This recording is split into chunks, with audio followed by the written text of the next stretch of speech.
Welcome back. Let's talk about interviewing now. Interviewing of job applicants is done both to obtain additional information and to clarify information gathered throughout the selection process.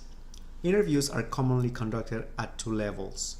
First, as an initial screening interview to determine if the person has met the minimum qualifications, and then later as an in-depth interview with human resources staff members and/or operating managers to determine if the person will fit into the designated job. Interview formats can be structured or unstructured. A structured interview involves a set of prepared job-related questions that are asked of all applicants so that comparisons can be made more easily, resulting in better selection decisions. Some examples of structured interviews include behavioral interviews and situational interviews. Some other interviews are unplanned and are not structured at all. Such interview techniques may be appropriate for fact-finding or for counseling interviews. However, they are not best for selecting interviewing. A stress interview is designed to create anxiety and put pressure on applicants to see how they respond. Job interviews can be conducted by an individual, by several individuals sequentially, or by panels or teams. Pause here and go to the attachments on the top section of this week's page on Blackboard. Open and review the interviewing questions document to learn about examples within the different types of interviews.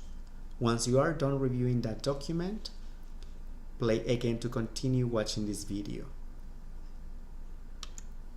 Operating managers and supervisors are more likely than human resources personnel to use poor interviewing techniques because they do not interview often or lack training. Several problems anyone may exhibit are listed on the screen and include snap judgments, negative emphasis, halo effect, biases and stereotyping, cultural noise. Do any of them sound familiar to you? One that I am guilty for is number 4, biases and stereotyping. So let me share a story with you.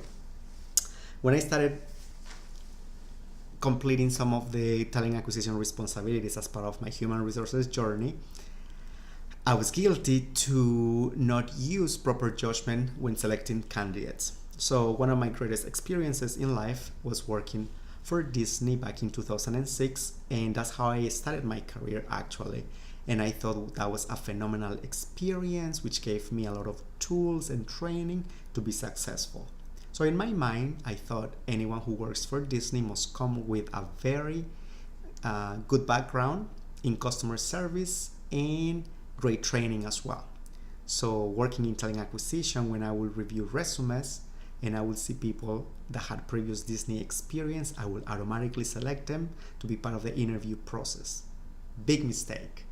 I did hire fantastic people who had a Disney background, but I also hired some people that were not successful with our company because I had that bias, right? So be careful on those. Please review details on each of these poor interviewing techniques, which you can find on pages 89 and 91 of your textbook.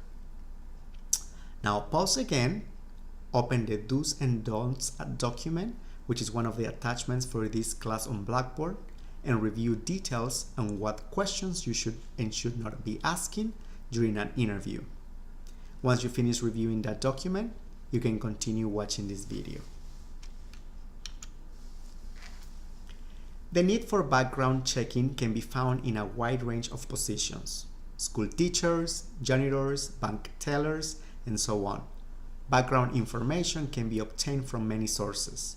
Some of these sources include past job records, credit history, testing records, drug test, sex offender list, motor vehicle records, and military records. Failing to check the background of people who are hired can lead to embarrassment and legal liability. Do you remember what specific background investigations were conducted for you when you were applying with your most current employer? Review the details on such background investigations on your textbook. That information is located on pages 91 and 92. Now, let's review what else you need to do this week. Submit your initial post on the discussion board number 6 by Wednesday, which is titled The Workforce Crisis of 2030. You may have done that already.